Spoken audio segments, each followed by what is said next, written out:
à tous et bienvenue à l'Arène de l'innovation du Salariat des maires 2024. Je m'appelle Martine Lee et je dirige l'activité gouvernementale de Visa. Je suis ravie d'être là aujourd'hui et de parrainer l'Arène de l'innovation. C'est notre première fois Visa sur ce salon et je suis accompagnée avec moi de 3 personnes pour présenter une solution innovante en matière de carte achat pour le secteur public local. Avant de présenter mes invités, quelques mots sur Visa. Donc Visa, c'est une solution de paiement carte que la plupart d'entre nous connaissons parce qu'on en a une dans notre portefeuille. On en a une sur notre téléphone parfois.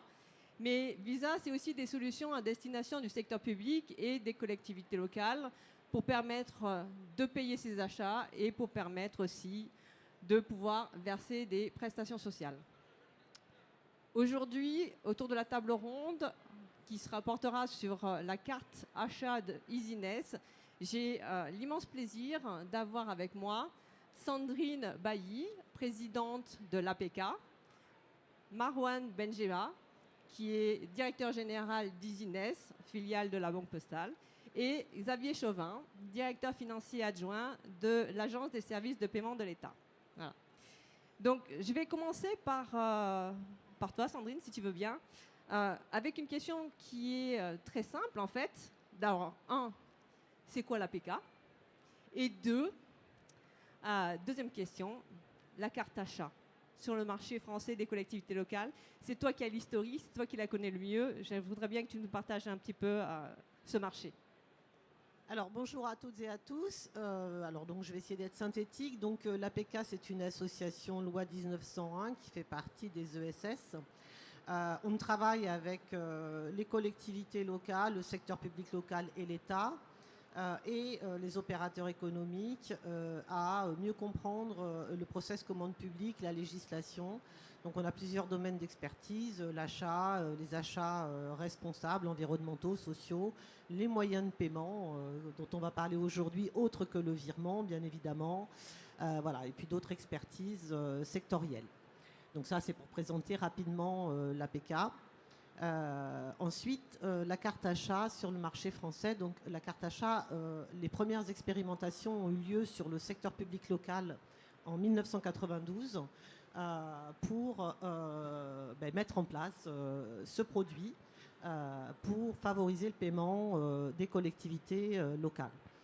En 2004, il y a eu les résultats, enfin voilà, l'expérimentation a duré, on a fait un bilan et en 2004, le premier décret a été promulgué qui autorisait l'ensemble de la sphère publique, locale, État, à déployer ce produit dans les différentes structures. L'origine de ce produit, il a été fait pour quoi? Il a été fait pour répondre à des objectifs très précis. On préparait l'arrivée des 30 jours en délai de paiement. Hein, souvenez-vous, vous étiez à 45 jours. On préparait donc les 30 jours. Donc la carte achat était un outil qui permettait de payer très rapidement les fournisseurs, c'est-à-dire à J+1, 3 maximum. Vous en reparlerez tout à l'heure, sans pour autant peser sur votre structure, vous, de paiement, hein, sur votre circuit. Donc, et on a un circuit naturel qui est dans les 30 jours. Donc on soutenait l'économie locale, on payait rapidement les fournisseurs, on modernisait la partie commande publique en vous permettant de payer très rapidement vos fournisseurs sans peser sur vous, sur votre compte. Et puis, on permettait aussi d'avoir des gains opérationnels puisque la carte achat permet d'acheter chez vos fournisseurs locaux avec un process qui est réglementé, puisque vous savez qu'en termes de commande publique, vous avez une réglementation à présenter, un cursus à suivre. La carte achat, elle est encadrée juridiquement et justement, c'est très souple. Et donc, elle vous permet d'accélérer tout le processus et d'avoir des gains opérationnels très importants. Voilà, c'était... alors, juste quelques chiffres peut-être sur le marché. Donc, on a l'État, comme vous le savez, et la sphère publique locale, donc avec des réglementations, un mode de fonctionnement différent. Sur l'État, on est à peu près à 500-600 millions d'euros de transactions par an, toutes catégories d'achat confondues. Sur le secteur public local, on est à une centaine de millions d'euros de transactions par an, sachant qu'on est sur des fournitures courantes et l'écart entre l'État et les collectivités s'explique assez facilement. L'État, je vais dire, c'est plus facile, on donne des directives, on écrit une directive et elle s'applique à tout le monde. Et donc ce que fait l'État, c'est que tous les ans, ils étudient leur périmètre de fourniture courante et décide de l'approvisionner en carte achat. Et donc il y a une directive qui tombe, qui s'applique à tous les ministères, préfectures, sous-préfectures, etc., en disant à partir de telle date, tel produit sera obligatoirement approvisionné en carte achat. Donc ça, c'est le travail que font les collectivités quand elles décident de mettre en place ce produit. Et c'est ce qui permet tous les ans d'avoir un volant supplémentaire finalement de déploiement en transaction carte achat. Xavier, maintenant, je me tourne vers toi. Du coup, l'Agence des services de paiement de l'État a des besoins en carte achat. Rapidement, déjà, est-ce que tu peux nous présenter l'ASP? Et ensuite, pourquoi, on l'a entendu, Sandrine l'a dit, les solutions carte achat, elles existent depuis fin des années 80, début des années 2000. Et pourtant, l'ASP n'est pas allé sur les solutions historiques. Oui, l'historique ne nous rajeunit pas. Très rapidement et succinctement, l'Agence de services et de paiement est un établissement public administratif sous statut d'opérateur de l'État et est placé sous la double tutelle du ministère du Travail et de l'Emploi, mais aussi du ministère de l'Agriculture, de la Souveraineté alimentaire et de la Forêt. Alors, dans ce cadre, l'agence met en place un ensemble de dispositifs de politique publique pour le compte de ces ministères, mais aussi pour le compte d'autres donneurs d'ordre. Alors, par rapport à cette mission, il y a une organisation qui est propre à l'agence. Donc nous avons un siège qui se décompose en 2 antennes. Une antenne située à Paris, une antenne située à Limoges. Et surtout, comme nous travaillons aussi avec des collectivités locales, nous avons en fait un maillage territorial qui nous permet d'être présents sur l'intégralité du territoire métropolitain, mais aussi les territoires ultramarins. Et donc pour revenir à la question, pourquoi cette solution de carte achat? Alors, la première réponse, qui est une réponse un petit peu, je dirais, utilitariste, c'est que nous n'avions pas de carte achat, mais néanmoins, par rapport en fait à une volonté aussi de faire évoluer nos pratiques achats, on ne souhaitait pas forcément s'attacher à une solution historique. On s'était dit que c'était le bon moment pour remettre à plat en fait le process et rechercher une solution en fait qui soit innovante et agile, c'est-à-dire en phase avec son temps. Alors, 2 objectifs ont été assignés, puisque donc, comme tu l'as indiqué, je suis directeur adjoint en charge notamment des achats et des finances. Et donc l'idée, c'était d'avoir une solution de carte qui réponde à 2 grands objectifs, qui sont le premier, en bon financier et dans les périodes économiques complexes, optimiser ma chaîne de traitement, notamment pour ces achats de proximité. Ça, c'est le premier point. Et puis, en ayant aussi la partie achat, nous avons aussi des objectifs en matière d'achat durable, de responsabilité sociétale. Et donc c'était un bon moyen aussi d'utiliser le levier carte achat pour être au plus près de nos fournisseurs de proximité et donc participer aussi par ce levier-là à soutenir l'économie locale. Merci beaucoup. Marouane, directeur général d'Isines, donc, qu'est-ce que c'est qu'Isines et pourquoi est-ce que vous avez été intéressé par le projet porté par l'ASP? Alors, premièrement, Isines, qui nous sommes l'établissement de paiement et de monnaie électronique de la Banque Postale, donc 100% filiale de la Banque Postale. Nous avons vocation à compléter l'offre de la banque d'une manière générale à destination de nos clients sur des problématiques ou sur des besoins assez précis comme l'encaissement pour compte de tiers, la gestion de flux complexes en termes de ventilation, des offres comme la carte achat, carte de dépenses, et des offres de sécurisation, simplification des encaissements. Donc ça pour la présentation d'Isines. Et pourquoi de ce projet-là? Je veux juste revenir sur un premier point, c'est que la Banque Postale est leader sur le secteur public. Donc je vais donner quelques éléments. Nous sommes le premier prêteur bancaire des collectivités locales. Nous sommes également le premier partenaire bancaire des hôpitaux publics. Et une entreprise publique locale sur 4 est cliente de la Banque Postale. Donc pour nous, c'était une évidence que de pouvoir travailler sur le sujet, parce que c'est l'ADN de la banque et ses filiales que d'apporter des services et des offres à nos clients secteur public pour les aider dans leur mission au quotidien, au service de territoire et au service de nos clients. Et puis, il faut dire qu'on avait mis en marché une offre de carte de dépenses à destination des entreprises en 2023.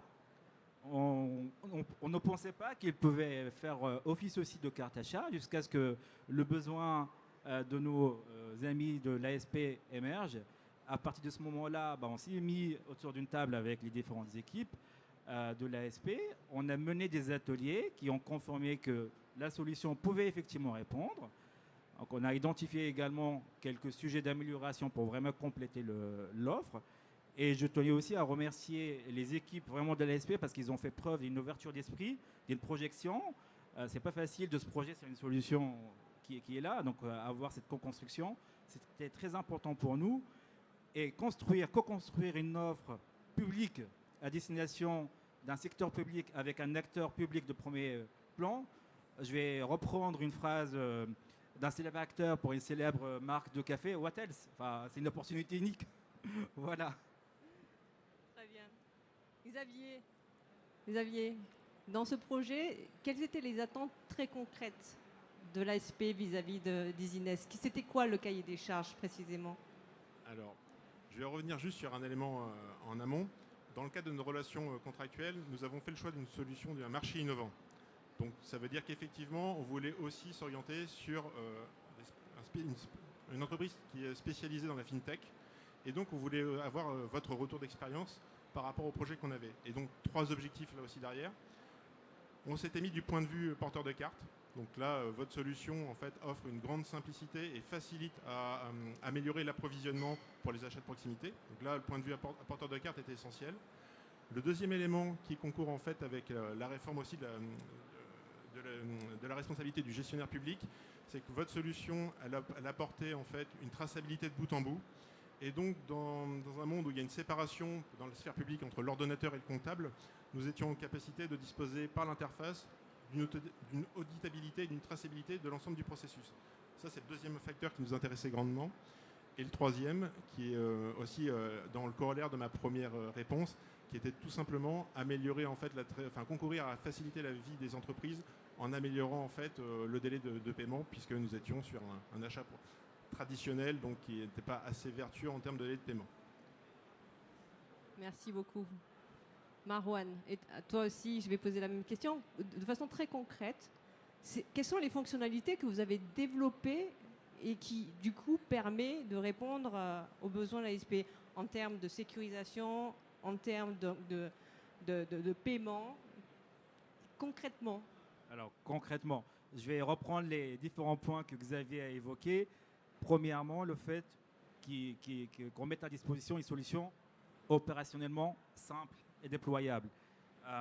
Notre offre est plutôt simple en termes de prise en main parce que d'un côté, effectivement, comme le disait Xavier, on a un portail qui est destiné à une population pour leur permettre de piloter l'activité d'une manière générale, d'avoir des rôles distincts en fonction de qui fait quoi, des périmètres de responsabilité de chacun, de rajouter les porteurs de carte, donc les agents de la fonction publique qui vont pouvoir faire les différentes dépenses. Ces agents, une fois déclarés chez nous, ils vont recevoir une carte. Ils vont pouvoir également télécharger une application mobile qui leur permet, de piloter d'une manière autonome, en self-care, leur carte.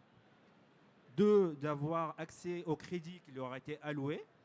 3, et c'est un point très important, de pouvoir justifier les dépenses qu'ils réalisent et de pouvoir prendre en photo le justificatif en question, le stocker, comme ça il est à disposition de l'ASP et tous nos clients demain pour pouvoir justifier et auditer. Justement, je reviens sur la partie auditable de l'opération.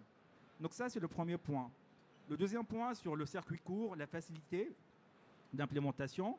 La carte qu'on utilise est une carte de paiement Visa standard, c'est une carte type business. Donc, il n'y a aucune implémentation à faire chez le commerçant. Je reviens à ce que disait Sandrine au début. Il n'y a rien à faire en particulier. Donc, c'est vraiment standard, agnostique, je dirais même. Et les flux qui sont encaissés par le fournisseur, ils l'encaissent d'une manière tout à fait standard par rapport aux flux monétiques qu'il encaisse habituellement. Et en fonction des accords qu'il a avec sa propre banque, il reçoit ses fonds le lendemain matin au plus tard sur son compte bancaire d'une manière assez standard. Et sur le troisième point qui nous tenait aussi, parce que là aussi c'était pas mal d'échanges avec les équipes pour bien comprendre les processus d'achat public, le qui fait quoi. On a à travers la solution qu'on met à disposition une capacité de suivre d'une manière et en temps réel, d'une manière très précise, le budget. On parle beaucoup en ce moment de budget dans les médias. Justement, l'outil permet de bien gérer le budget, de savoir à tel moment le budget, est-ce qui a été consommé, qu'est-ce qui reste en termes de consommation, de pouvoir allouer un budget supplémentaire, de pouvoir retirer le budget. Et la capacité qu'on a à travers notre carte, notre solution, de la paramétrer d'une manière très fine pour justement, par exemple, cibler certaines dépenses sur un circuit court. Donc, par exemple, on a une liste blanche de sirettes, de commerçants. On a une liste blanche de codes d'activité. On peut activer, désactiver certaines fonctionnalités en fonction du profil du porteur. Et tout ça dans une interface à disposition d'une manière centralisée qui permet à tout moment d'avoir accès aux informations, de pouvoir les extraire à partir de l'interface, mais également nous sommes en capacité de fournir une extraction automatisée qui peut être intégrée dans le système comptable ou les ERP d'une manière générale pour pouvoir vraiment faire ce travail de rapprochement entre la comptabilité, les dépenses et les paiements et avoir une vision vraiment globale à tout moment de l'activité. Voilà. Merci beaucoup. Sandrine, une dernière question pour toi. L'ASP, c'est quand même un établissement public d'État, ce n'est pas une collectivité locale. On sait qu'il peut y avoir des différences en termes de fonctionnement entre un établissement public d'État et une collectivité locale. Est-ce que d'après toi, avec ton bagage, ta connaissance, les avantages qui ont été présentés aujourd'hui sur la solution d'Easyness s'appliquent aussi au monde des collectivités locales? Ah oui, complètement, et encore plus quelque part, je dirais. Je vais citer un exemple. Ici, on est dans le salon des maires.